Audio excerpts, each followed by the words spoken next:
kadar. Kamera sürecek ne yapın? Getir bunu. Komutan kaldırın belinden kaldır komutanı. Bak şu. Ay teröristim yok ateş için. Ateşim kaldı orada. Ay bir de gönlünü boşlar komutan boşlayama.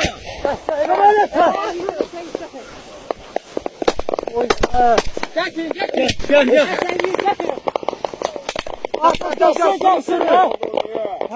Yaranı gel. Kim kaldı orada? İki nefer geçsin, 2-3 sefer. Bir daha köprünün kaldı çıkartamam sürekli ekmeğini diye. Tam biri diyanmanın iş olma. Akıl solunda ha. Hadi götürler ha. Ay götür sana. Götür git sana. Götür de sana. Orta kalmasın.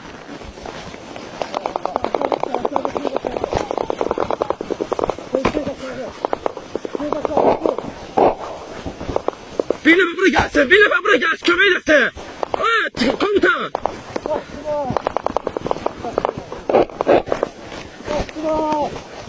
Gözde tanı şu. Komutan bir kolunu süslü çağırıyorlar. Bir kolunu tut kolu. Sen ayaklarını